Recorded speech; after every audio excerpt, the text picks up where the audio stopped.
I'm very, in many ways I'm in awe of her because she is an extraordinary person. And I honor that space. Often when I come to see her at Creative Growth, you know, she'll be very glad to see me for 5 minutes and then she'll go. No, she won't stop. Sometimes I have to pick her up for a doctor's appointment or something. It's terrible. You know, getting her to leave her work is very difficult. So I really honor who she is in all of that.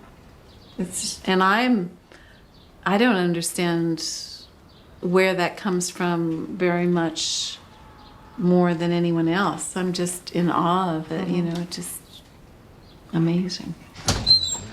Everybody buckled up? Yeah. All right, let's go.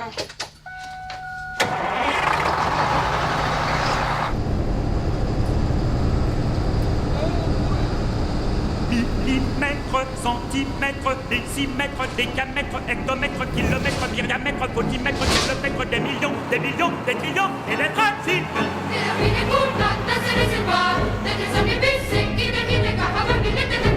Une brisade, vanne, porte tout sec. De la vinette coule dans un réservoir. Profaneur, des précises, 4 et 4. Profaneur, des précises, 4 et 4. Des précises, 31, 4 et 5, 59. Des précises, 31, 4 et 5, 59. 160, 43, 4 et 4, 160, 160, 43, 4 et 5, 55. 33, 25,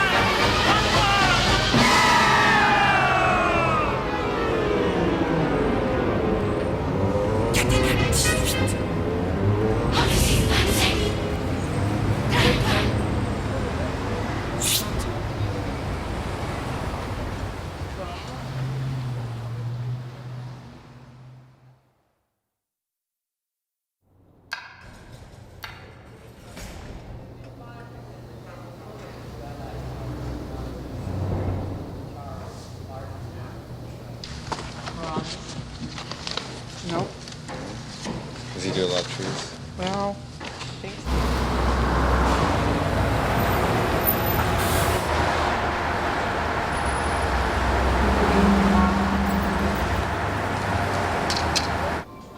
Hi, it's me.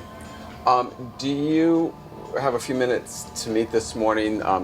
Jack Fisher's coming in at 10. Remember, he's this gallery owner from San Francisco, and we're going to talk about picking some work. Do you care if I watch Judith Scott's I show him and that kind of thing, or?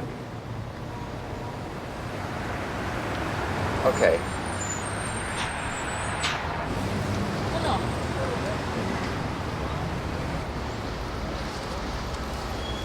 You're not taking this one. Yeah, that would be really great I for a know. San Francisco show. Masterpiece, I guess. It's possible, but I don't really care Earlier, for it. yeah.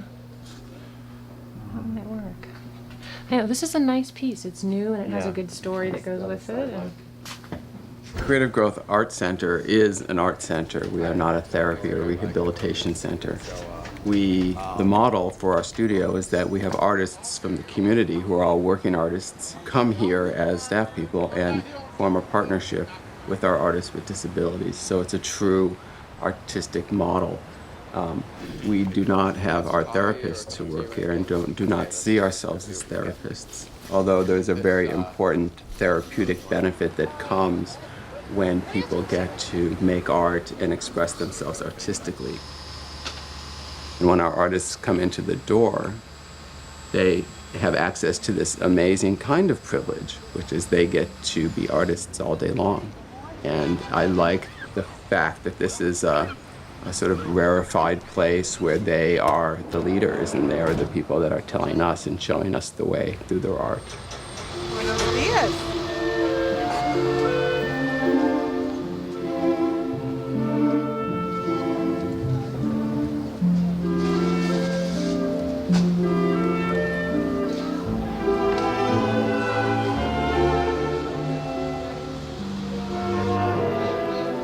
Rally.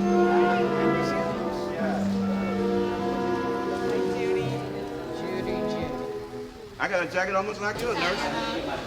Yeah, I'm not a little hand.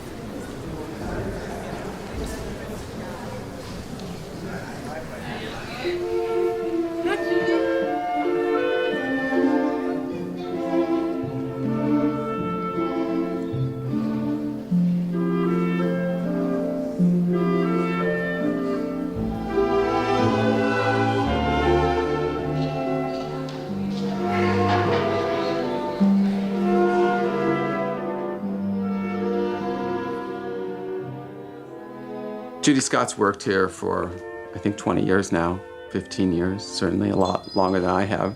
Her story is interesting. She was born in Ohio, a twin, fraternal twin, 2 girls, Joyce and Judy. One has Down syndrome, is deaf, one is what we'd say is called normal. And they spend, unusually for that time, Judy's almost 60 years old, they spend the first 6 or 7 years of their life together. When Judy and I were born, they didn't know that we were going to be twins, so that was the first surprise. And the story is that the doctor was reaching for the placenta, and he said, oops, here comes another one. And there's some mix-up in the birth certificates where the baby that weighs less is named Judy, but in fact, I was the baby that weighed less. And so it's one of the confusions I've always had about our twinness is I used to think when I was a little girl that if you changed our names around, you would change who we were, and that I wasn't necessarily Joyce at all. Possibly I was Judy. And that was a continuing thing in my life. In American society, in the 40s and 50s and before, it was considered normal if you had a child that was mentally retarded or had Down syndrome or other kind of disabilities to put the child in an institution. Her family seemed to resist that for the first number of years, I don't know why, and then one day they decided it was time, and Judy was taken from the home at night and put into a state institution. I just woke up one morning and she just wasn't there. And I remember just this cold space in the bed, and found my mother in the kitchen, and she had a nervous breakdown shortly after that. And at the time, I remember her teeth chattering, going.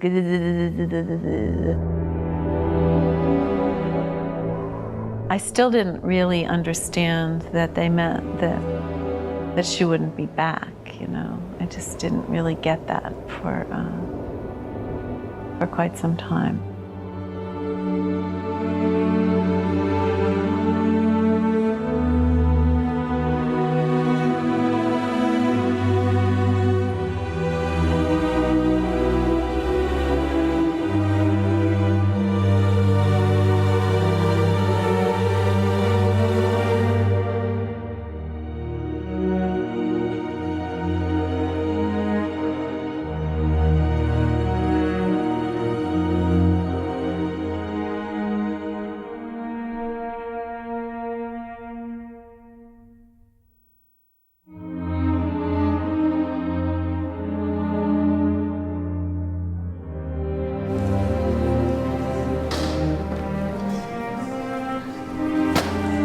I think maybe when Judy was sent to the institution, there was a lot of pain in our family and a lot of loss that was never dealt with.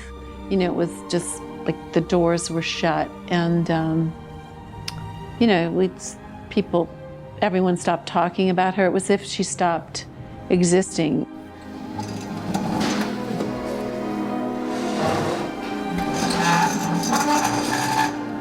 Judy was misdiagnosed in the institution. She's deaf. There was no mention of that in her record until 20 or 30 years after she arrives. So she does not learn sign language. She's reluctant to talk and is not too cooperative, which, no kidding, she doesn't talk, you know. But they were seeing it as a kind of resistance, right? She can be very stubborn and at times refuses to do her work.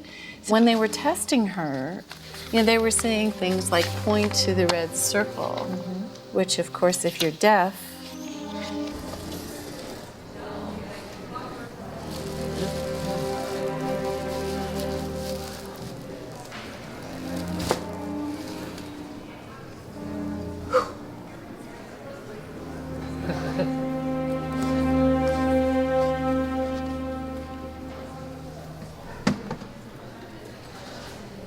So essentially, she's cut off from the world. She doesn't have hearing. She doesn't have speech. She doesn't have sign language. And she's been isolated.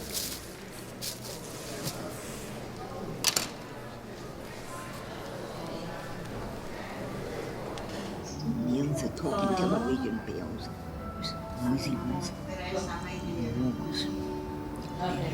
Judith.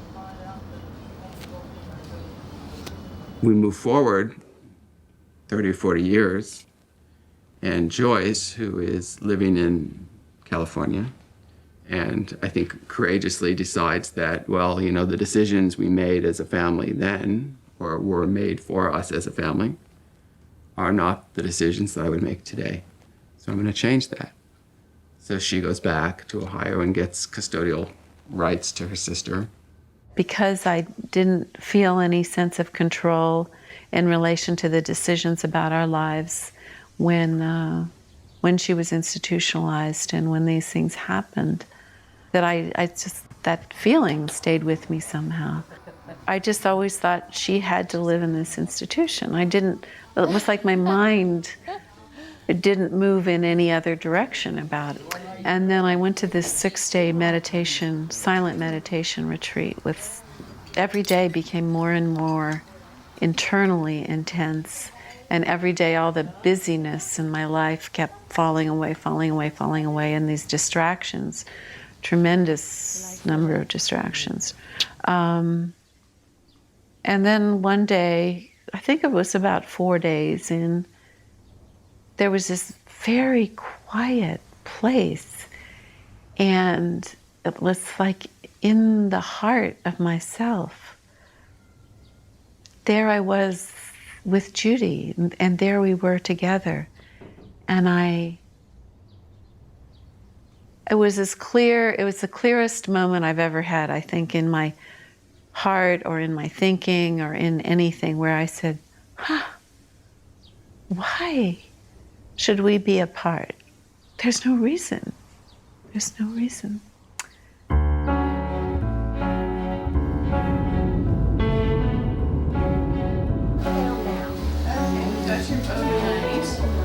Oh, you gonna take that? You gonna take that? Oh, well, she can take it. Bye-bye. Did you see my Judy? Bye.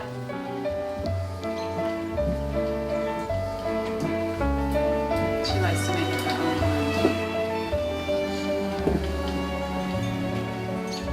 See you guys later.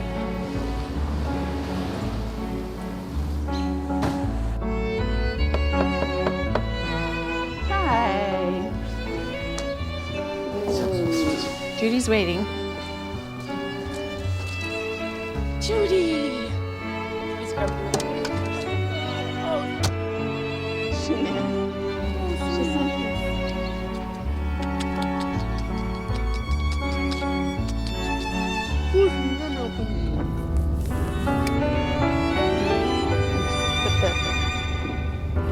Here, you can put it here.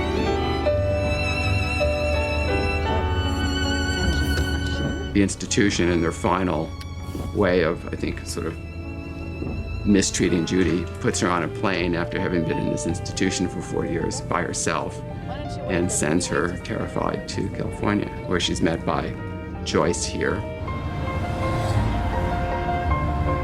When Judy was coming to California, the plan through the institution was that there would be an attendant who would come with her. And it was extremely upsetting to have her arrive. When she came off the plane, she had black circles under her eyes, and she looked absolutely terrified. And she fell into my arms sobbing. And, you know, she had because she doesn't have language, there was no way for anyone to explain to her what what she would be doing or where she would be going.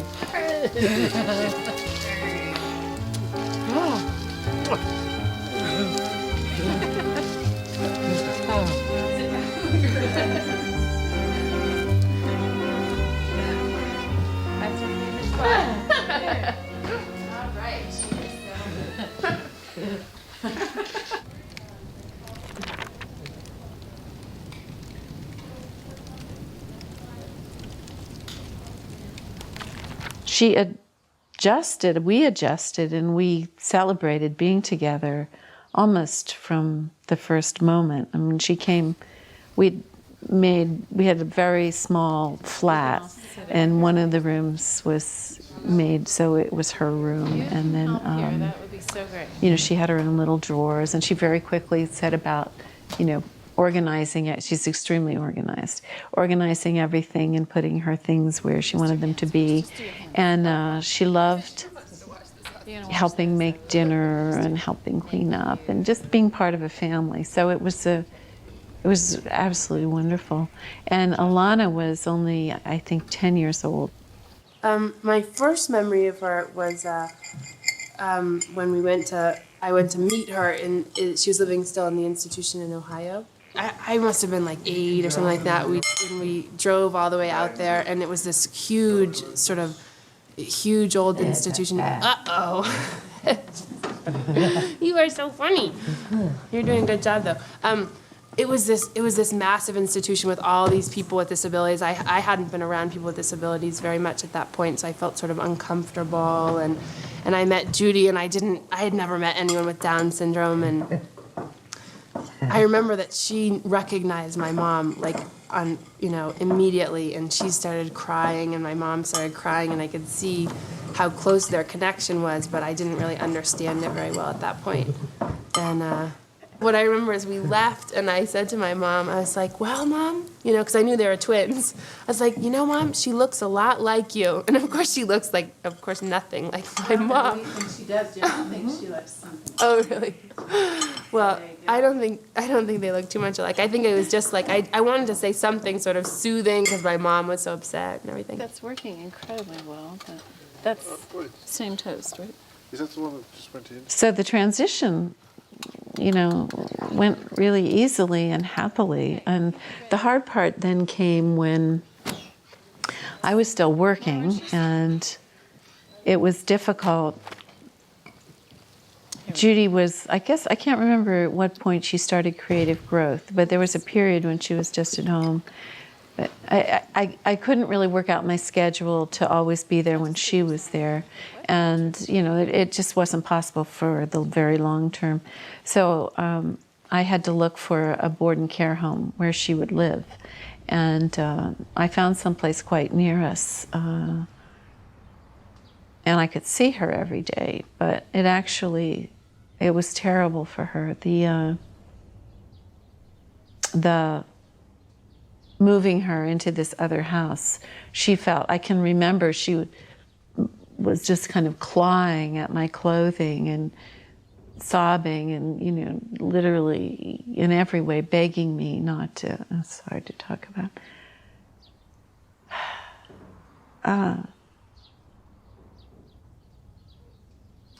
not to have her go away again. Joyce, the sister who is a writer, feels that, I'm creative. She's my twin. She could be creative too. Hears about creative growth and brings her here.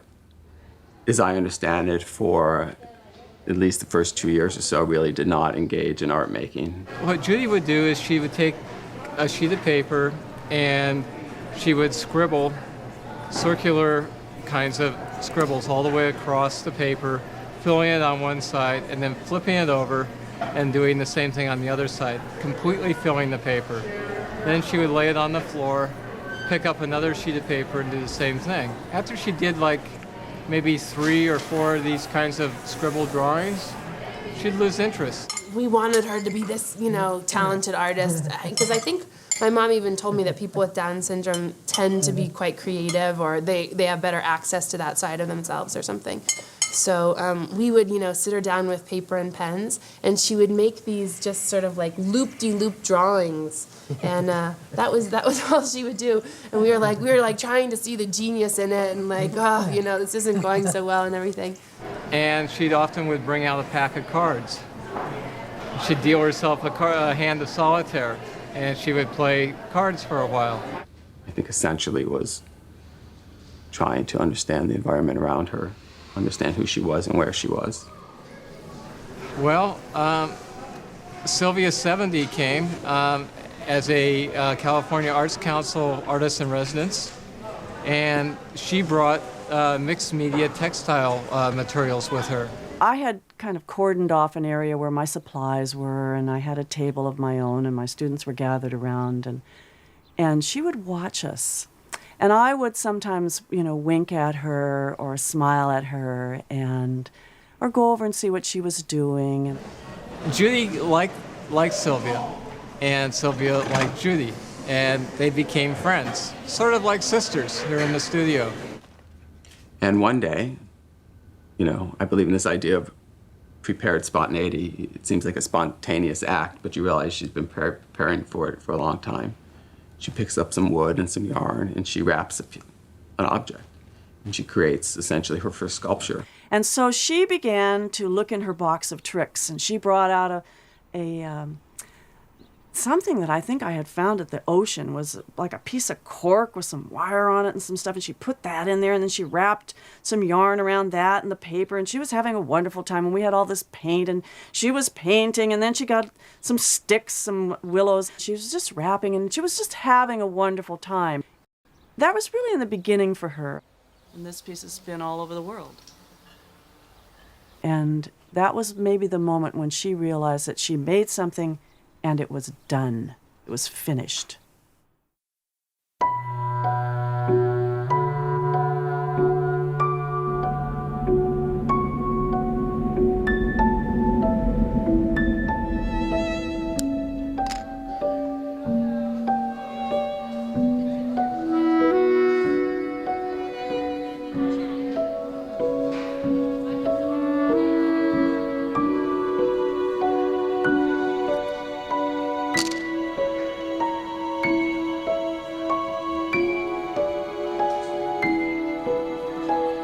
Essentially, she hasn't stopped doing that since.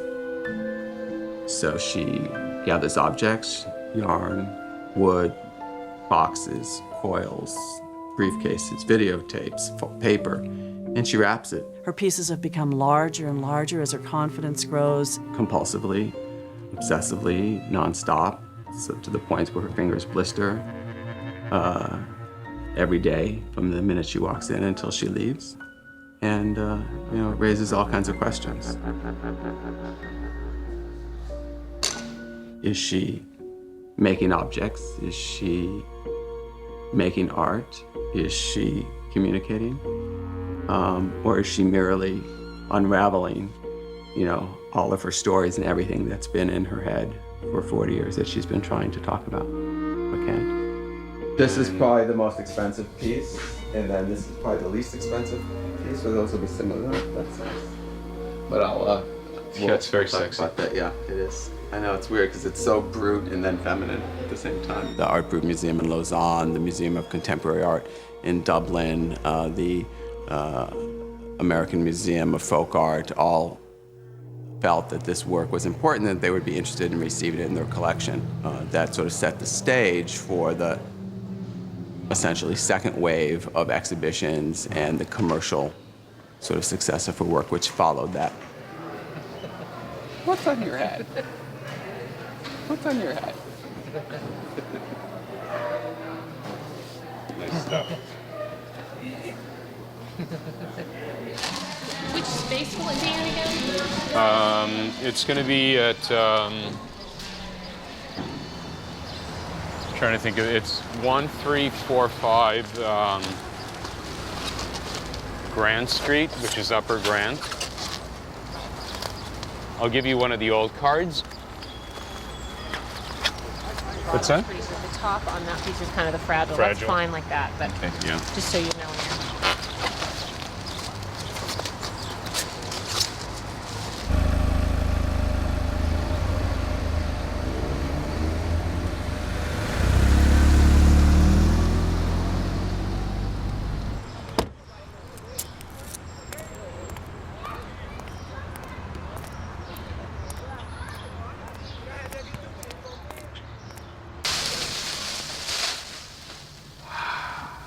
Qué belleza.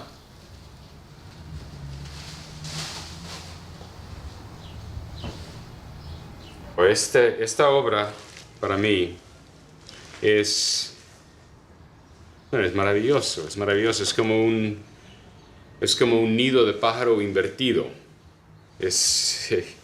Por alguna razón me hace sentir de un nido, ¿no? Tejido por un increíble pájaro, pero en vez de contener, lo tira todo afuera. For me, being here in the studio, I feel that it's very much an artistic laboratory, and that it's a way for me to see what makes human beings sort of different than other animals in the way that we need to work out our sort of emotions and our feelings and our intellectual ideas using often art or other forms of communication, and working with a population that doesn't have a lot of opportunity to express themselves, to be creative. It's really very important what happens here. What is it like to be a person in this world? What is it like to be a person with disabilities, perhaps also? And how can art really convey that unique quality of human nature that I think we all feel? Yeah, that's my artwork, and that's Mr. Green Nose. Okay. So that's fine. Yeah. And the women in black, they work for me. And they're really cool because they like to wear black classic penny loafers with their black socks to match their outfit. Mr. Green Nose, he's my arch enemy. Oh, well, no wonder.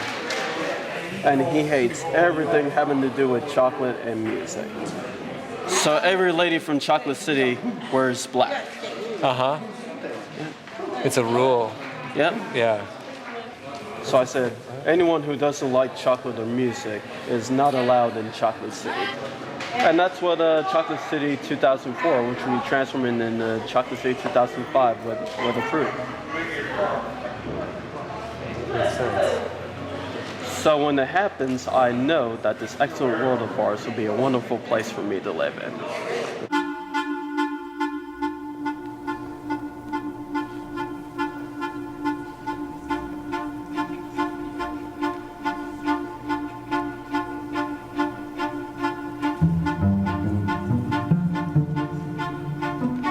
I've been here before, about 10 years ago, and at the time I was aware of this amazing energy. And I think if you have 30, 40 people in the same room concentrating on something, you will have this kind of energy. You could find it in a classroom, and you could find it in a railway station. However, there's a special kind of process going on here, which you immediately feel as the exchange of images, the articulation, dreams, the movement of people is extraordinary. Some paint that Luis is using might drip over on what Lorna's doing or on Donald. And in the same way that the paint might drip from one person to another, I think ideas kind of drip around too, and inspiration. So that's one of the things that makes the studio so creative, is such a mixture of individual kind of focus happening in the same kind of area.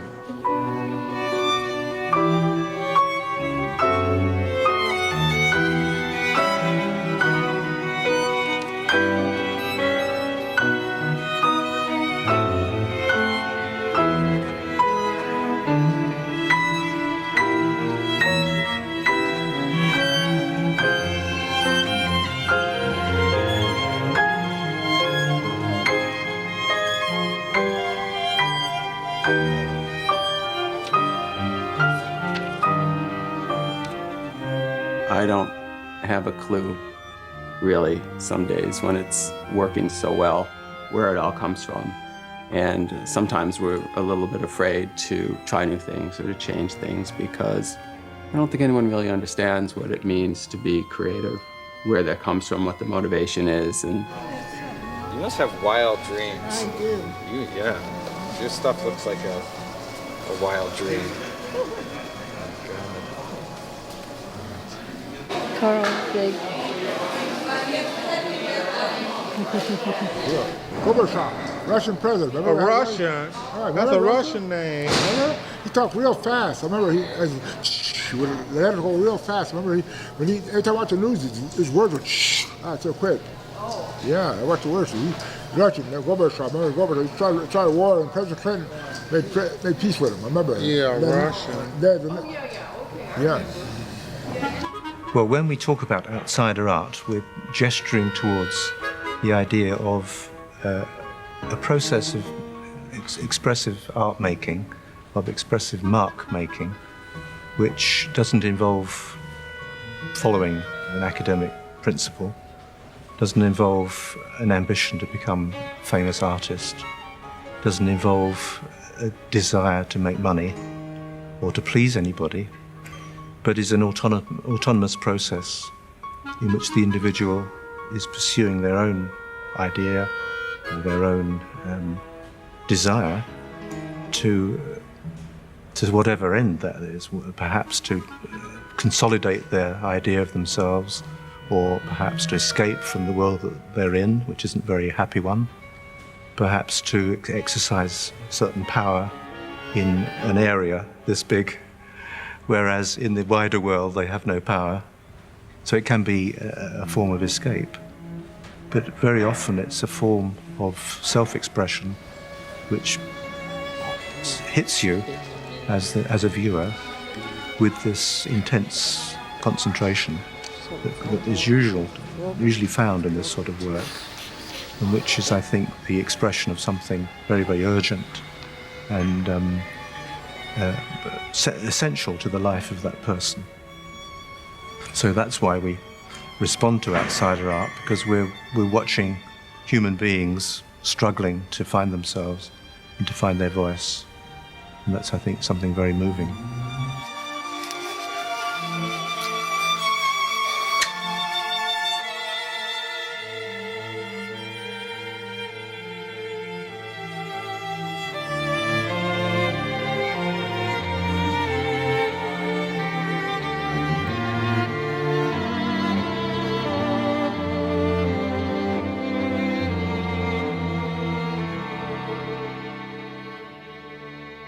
And I want to show you, I don't have like a final sort of pick of everything. I want to show you the work I was thinking of from a person. And if you feel like that's a direction you want to move in, then we'll either do some yes, no picks together, or then I'll sort of go through it and do it one more time. Okay. This is Carl Hendrickson. Carl's I'll show you his picture. Carl is has severe cerebral palsy, but he builds these chairs for himself in this house. And he works very slow. There's only, in 12 or 14 years, he's made 2 chairs, and he's working on this. So I would love to put maybe one of the chairs or 2 of the chairs in a show. So.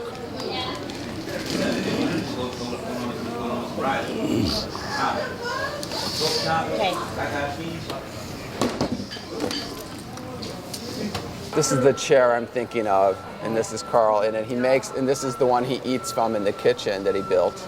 Are you finished? For me, they have a really beautiful sort of quality, not about the materials and about the process and about the sense of sort of the home for the artist. I mean, he's building this house here, but he builds these kind of self-contained units that I find to be really interesting. So that's something I would consider putting in. So his interest is just building more furniture for himself? Is that? Yeah, he doesn't speak, so we don't know, but he was started to build these to function. He wanted a place to eat lunch. When he was younger, this one, he put yes and no on it so we could point to answers to questions. So they started to be practical in a way. Yes, okay. You ready for your soda? Well, this is exciting. Yeah. So it's interesting. So you said kind up of to... like a throne, actually. Yeah. All right, Carl. You did a good job.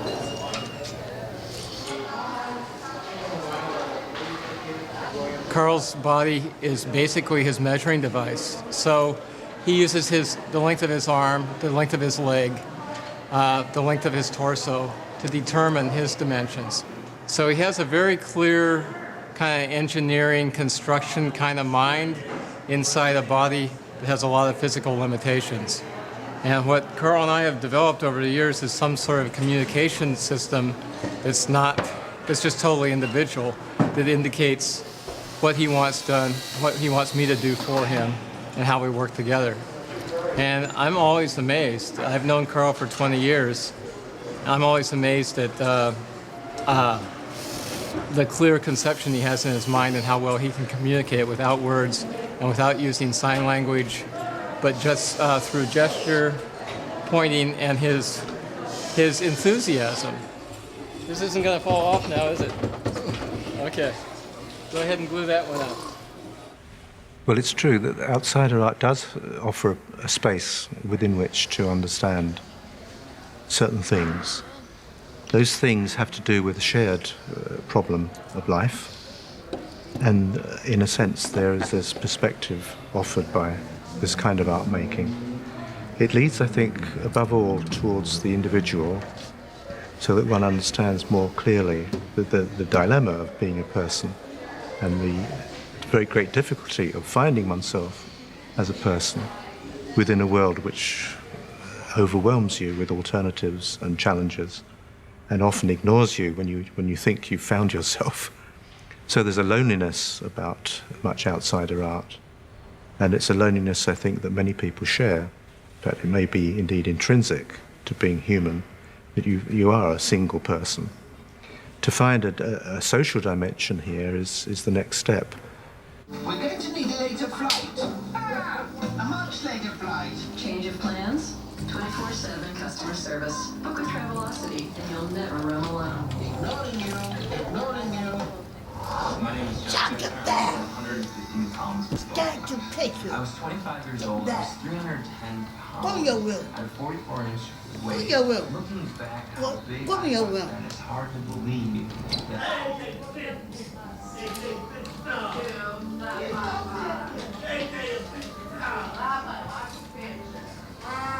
You know you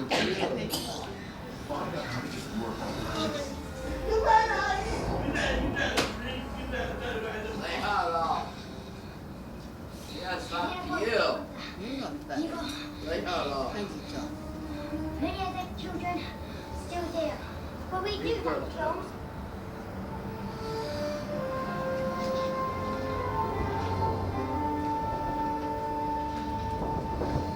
What do you think? So this is the Creative Growth Gallery, and right now we have an exhibition of Donald Mitchell's work here.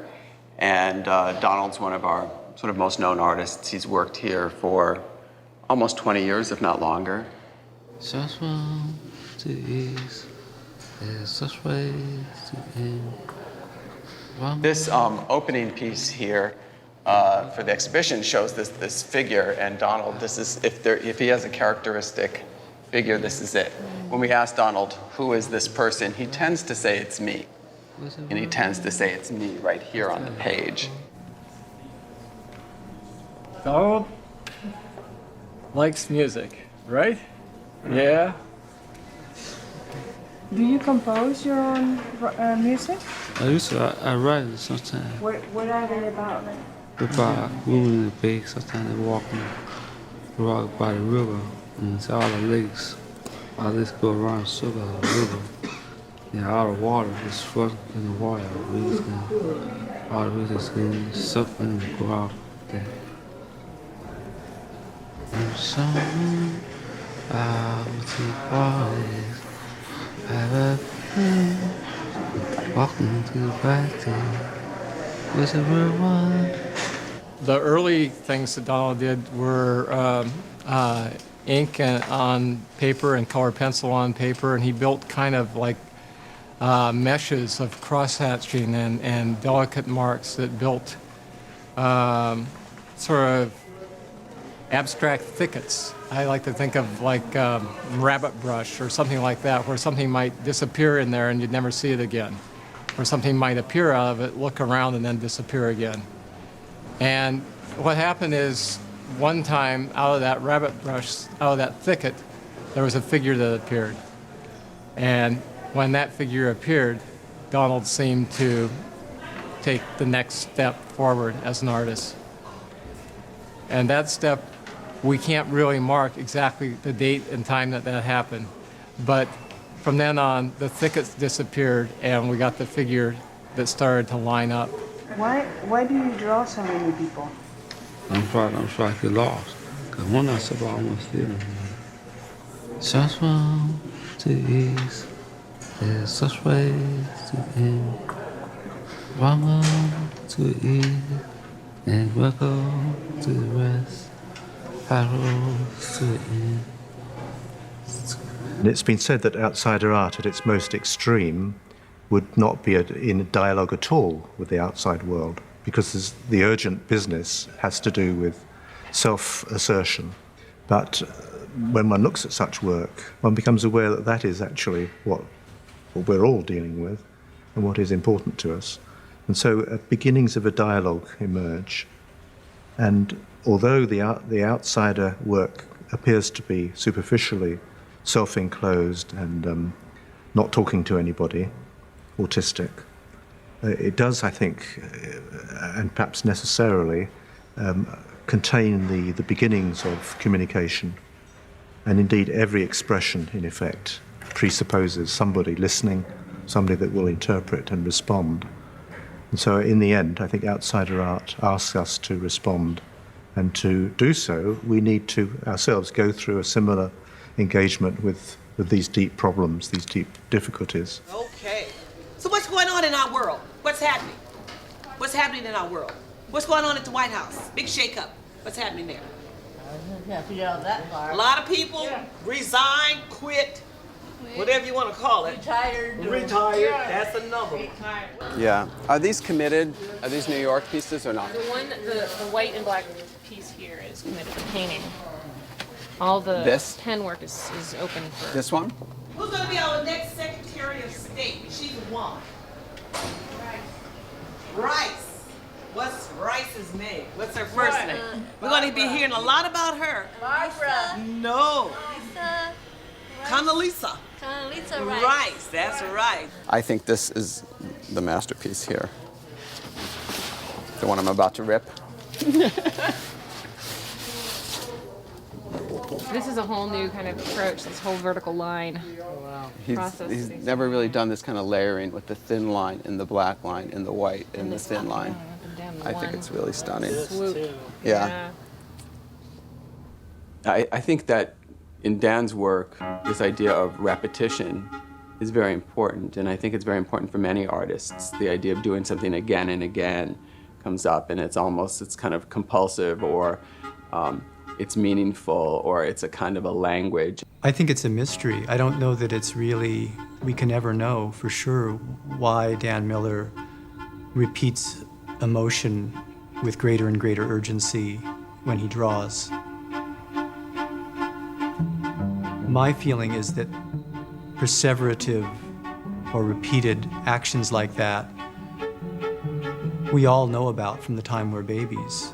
That we all, repetitively suck our thumbs or suck at the breast or do certain kinds of gestures to soothe ourselves and to feel more contained and more comfortable in the world. And that I think Dan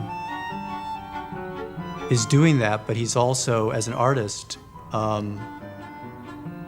his repetitions don't end up being just random scribblings. They have a certain kind of aesthetic cohesiveness and coherence, almost one could say a sophistication to them. So there's that interesting paradox that they have both this infantile, repetitive, self-soothing kind of visceral quality, as well as having a great deal of communicative and I think formal strength. Light bulb get tetanus shot. I know, you get a tetanus shot if you step on a rusty nail, huh? Leave it alone. That's right. Open a car door, no. No. Leave it alone. That's right. Leave it alone. I will. Right. Right. Cat like ball of string. They do. They play with it. Right. Cat like ball of string. Do you have a cat? Right. In the house. What's the cat's name? Mickey. Mickey? Right. I think there is the danger of a sense of loss of his own body integrity. There's a sense of explosive kind of disintegration that could occur. And I know that he has, for example, a preoccupation with light bulbs. And as they heat up, he fears that they're going to explode. And he can become very agitated and very upset and need to be calmed if this were to happen. He draws anything. So, you know, he'll do this kind of a thing. And that's how you display, you just hang it? That's how we did it. Just a little plexi, and we just... It's easy to get it to stay on the wall, I'll be honest with you. But they're beautiful. And we also wanted some light. You can see how they get really beautiful when you get some light. That's gorgeous. Is that a pen? It's like a chalky, this is like a Sharpie. It's an oil. Yeah, Metallic pen. so we can, you know, and these can be pinned to a wall. These could have a little spacer bar. You know, I doubt that we're going to have a framing budget for serious frames on big pieces like that. Bye, Adrian. Did you try to come early? Did you try to come a little earlier? But you did a good job. It's a good beginning. Thanks, Danny.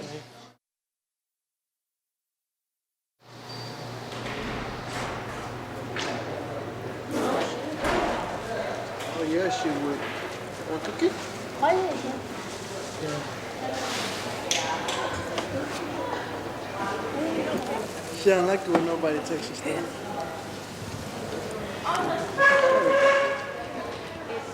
See? Sure, you see it. Hey, they just give me stuff. Sorry, man, bro. They always give me stuff.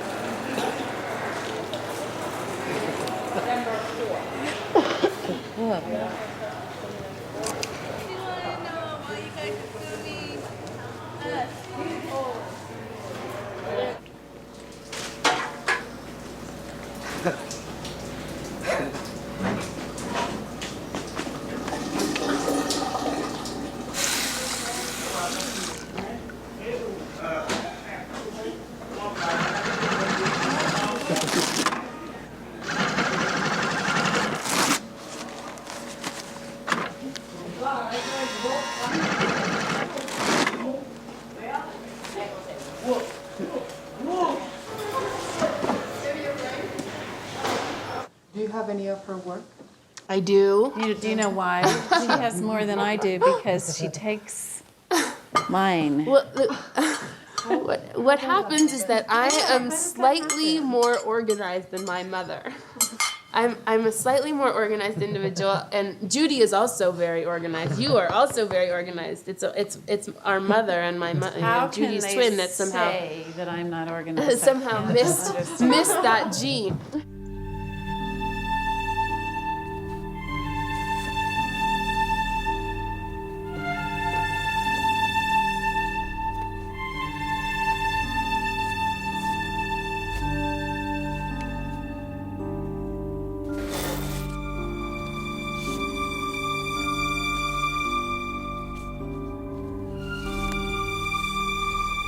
I think I still don't know where she's going.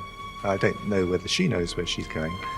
There does seem to me an element of a quest here, and that she's bringing together flotsam and jetsam from around her to shape something, to make a structure.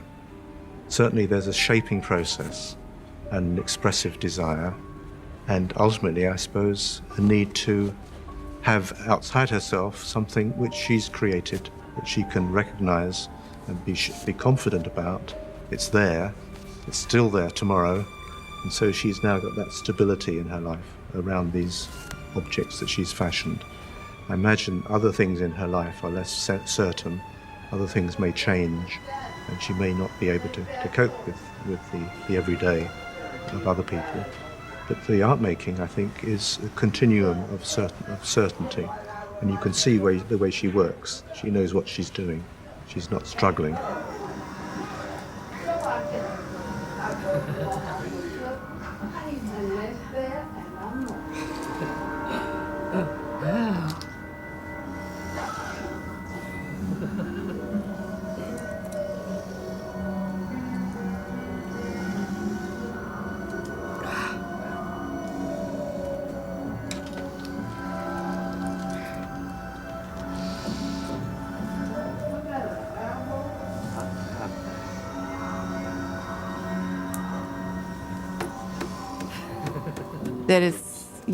that a huge part of her healing in her life is her art and the creative process that she's engaged in with that. And there's many ways to look at it. There's the kind of hidden aspect of her work, and there's the layering and the protective quality of what she's doing.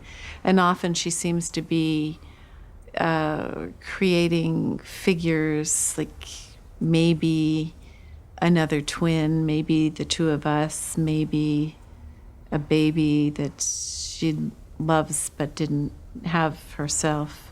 But there's many, many ways of looking at it that seem to have some truth to them. And she certainly, there is a driven component, and I think it is part of her healing that she does that.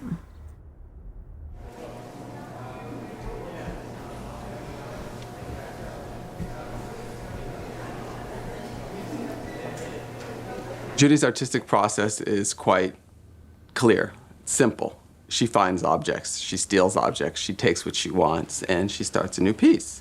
She takes yarn from the rug making area, she takes it from supplies that people donate to the studio, she grabs things that she should and grabs things that she shouldn't.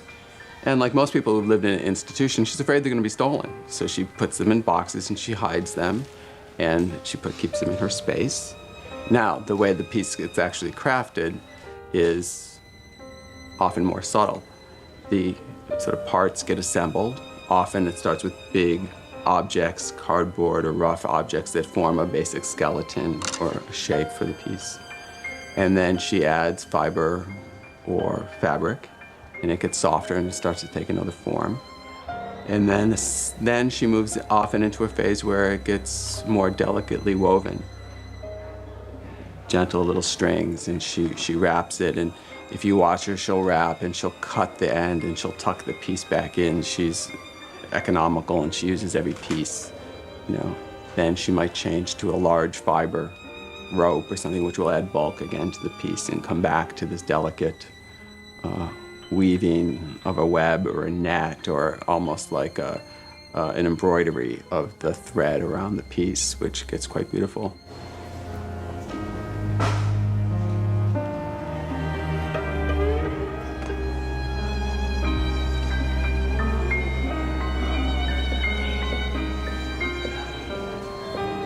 I think that there is, in Judy's process, which again has this ingredient of repetition and of, in this case, moving thread through her hand and wrapping an object in repetitive movements, that there is an almost meditative quality to it. And that it is a calming kind of action, and that again there is the tactile sensation of the thread moving through her fingers, as well as the touching of this shape, this form as it grows and takes shape.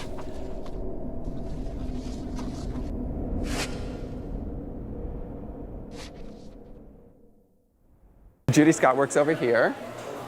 She's working on this little time machine piece. Hi, Judy. Are you getting sick of people today? Maybe. I'm Renee. Nice to meet you. It's great. So, Judy's working on this little baby, which... How long has she been working on it?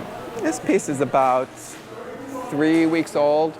You'll see when we go upstairs and look at her work, this white stuff has made it into her previous 2 sculptures, and now she's using the spools on this. So it's interesting because this is such a large piece that I'm wondering how she's going to... where did you get this?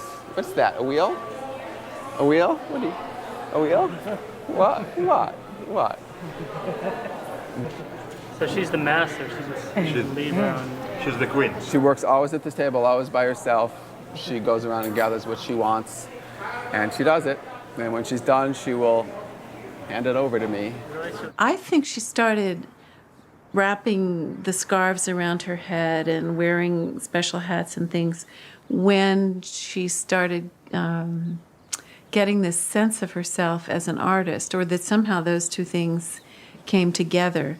And And it seemed that the more her art pieces grew and the more recognition she received, the more elaborate her head pieces would become, so that she sometimes would wrap, 3 scarves and then some kind of very fancy thing on top of that. So I sometimes think of it as an expression of her self-esteem and her sense of herself as an artist. I think it goes with that.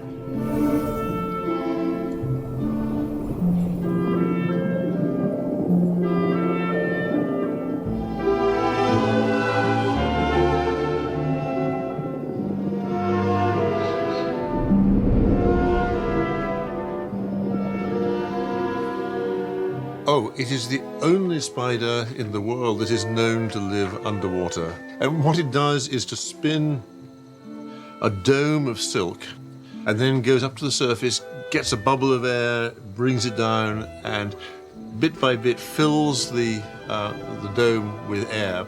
And then it lives inside that. And wherever it goes underwater, it has a layer of air bubbles over the surface. It has a very thick sort of a fur that is water resistant. What's that? Why do you have tape on your neck? It's on your neck. Oh, she's got a Band-Aid. You're on the spotlight. What happened? Oh, no. Can you give that to me?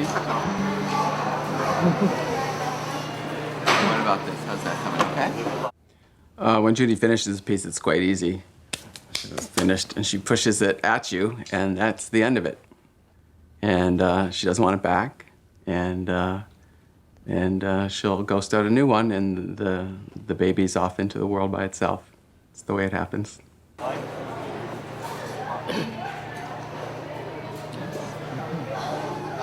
want this back?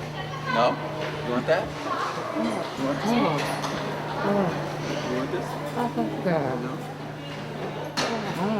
Okay. You want this one?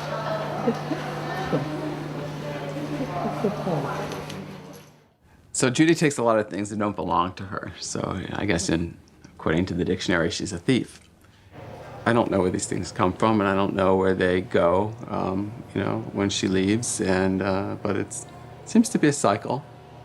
They seem to come and they seem to go, and I think probably she's pretty even with her relationship with the world in terms of what she owes and what she is owed. So I think it works its way out. Let me just interrupt for a second. I can't find the car keys, and I can't look for the lemons without the car keys. And I think someone took the car keys. Judy, do you have the car keys? The blue, you didn't move the car keys? So funny. So no one knows about the car keys. Is that it? Car keys. You didn't take the car keys out of the trunk, right? Okay, no lemon then. What are you going to do without the lemon? No, we need a lemon. What is inside Judy's sculpture? Well, there's all sorts of things. We've often wanted to do an X-ray of her sculptures to see what is inside.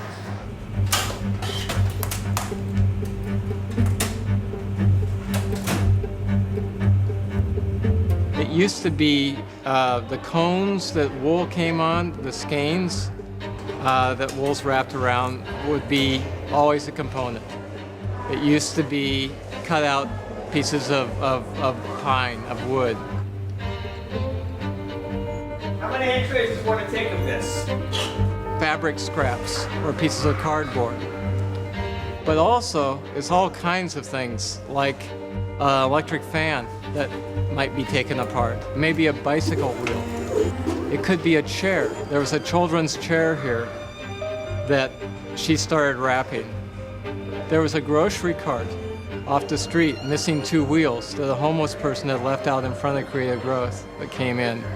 That became a sculpture that was wrapped. And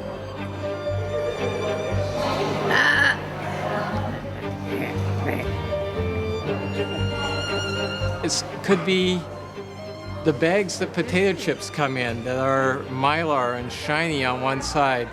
Once Judy became more famous after the book, donations of objects started appearing and materials. Someone that worked for a printing company donated, like a piece of Mylar with Lay's potato chips on one side and silver on the other that would probably, do like a Cristo wrap of this building.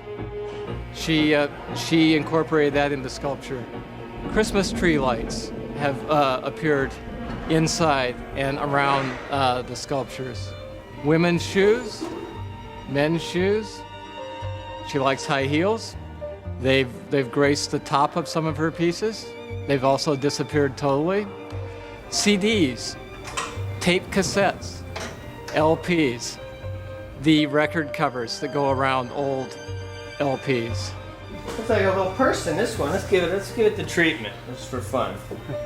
Cardboard boxes, just random pieces of cardboard.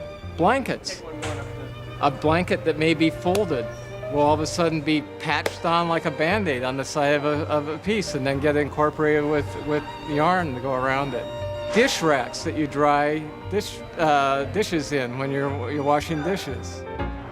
And things that are interesting abstract shapes, when they don't have anything in them, will become part of an armature or maybe a crowning part of something. But it usually doesn't stay the crowning part, it gets wrapped over.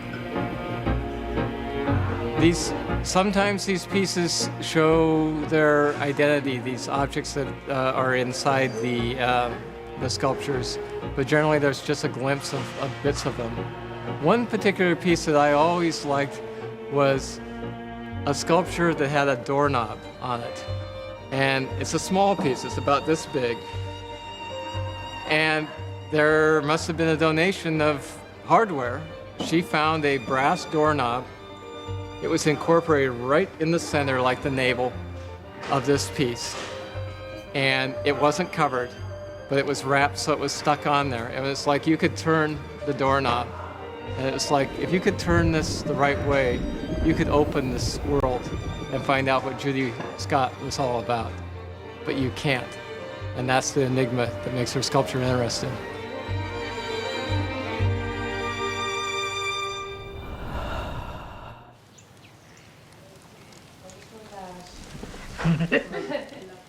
But, we carry off-site insurance, and I assume you do too, but either way, it would be insured, but that's not very important to me. It's more about the work. We carry about $1 million. We should be fine. She sells for about $5,000 to $15,000, and the Dwight drawings sell for, and paintings sell for about $3,000 to $6,000. Right, so we thought if we wanted to do a couple of signature pieces. Not like all, of course, but I mean, just like, so I was thinking like, if you wanted somebody like this or a couple of these around the people whose work we show. I'm sorry, I lost you. You lost. No, that's cool.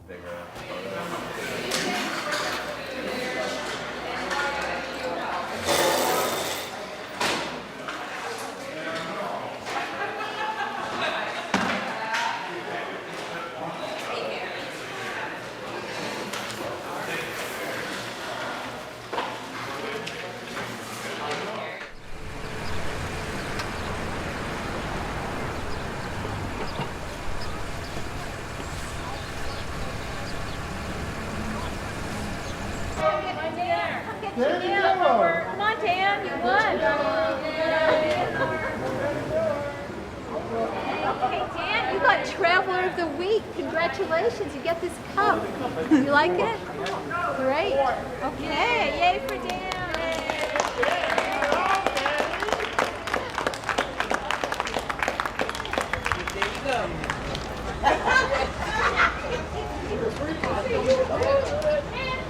Oh, kids! You gonna pay for it?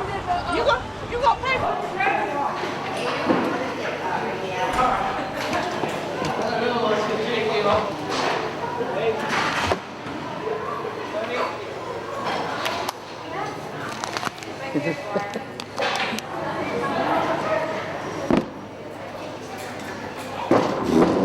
Zelma Riley. There you go, Zelma. Judith Scott. And Ernest Spears.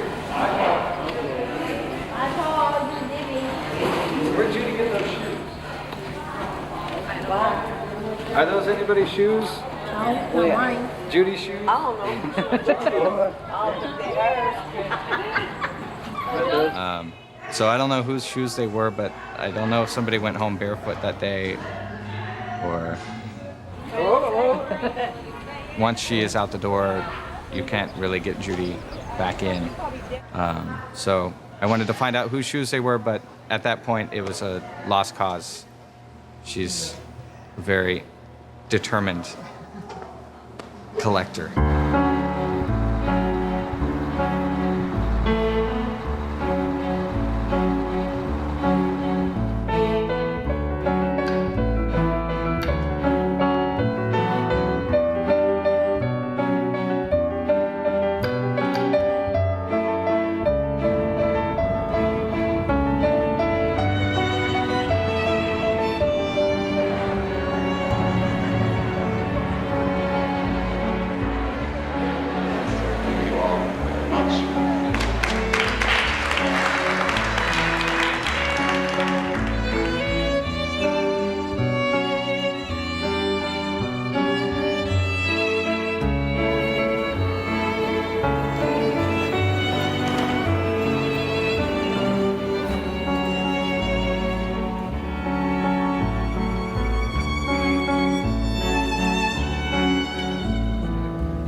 I just keep coming back to this sense that it's really unpretentious and straightforward, and like there's a spiritual nature. There's a heart in it, and it's refreshing. Yeah. I think it makes us think a little bit more about the motivation behind the art, knowing that these people aren't creating it for money. They're not doing it because they. It's sometimes kind of surprising, as I consider myself an artist as well and put a whole lot of thought into it, and to see people who apparently are a little bit more basic in the way that they feel instead of being quite so intellectual, but putting me a bit to shame. It's kind of a little embarrassing. I should maybe make things a little more simple.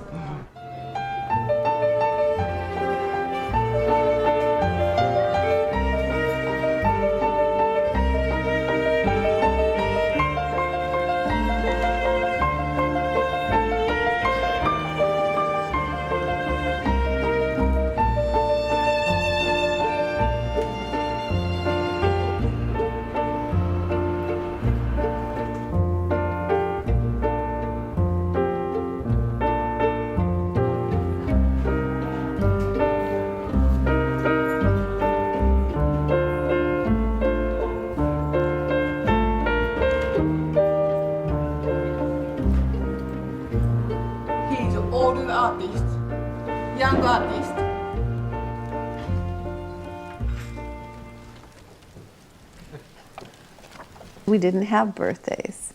And I'm not sure why. I think for our mother, that Judy had Down syndrome was very difficult.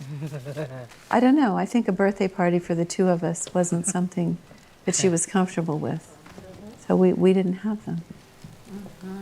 This is happy.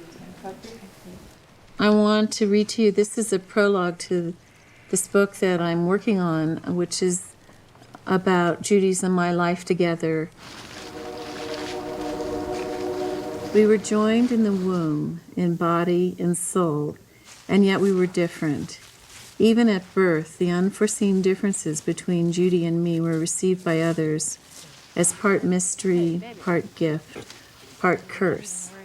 Were we originally destined to be identical twins? Are we actually the same person, each reaching toward the other across the unbridgeable chasm of an extra chromosome? Was there ever a separate Joyce or a separate Judy? Or is there only one being with two different forms, two different fates? You're my love buggies. Yes, you are. You're the best. That's it. Can I hold your magazines? Let me hold them. Let me hold them. Okay, she's got them fixed. Did you fix them? Oh, thank you. Oh, look at that. That is love. Generosity. Love of the highest order, isn't it? It's just love of the very highest order. Right here, between us, right? Am I right? Happy birthday to you. Happy birthday, dear Judy. Happy birthday to you.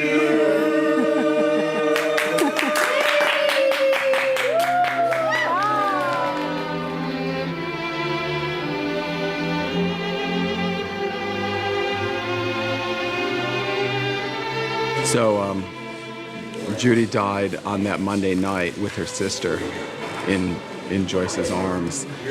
They were at the cabin together, and they had gone to dinner, and they'd come back, and Judy was, I think, feeling a little upset, and they weren't sure if it was she had eaten too much or something, but she stopped breathing and died that, relatively peacefully and quickly, but suddenly with her sister. So it was really, they don't spend that many evenings together in the course of a year, so it was really almost remarkable timing that the twins, here they are born together, and then here they are, with Judy dying with Joyce. There they are, the twins again together. So a very sort of sad moment, but also a peaceful one and, the right one.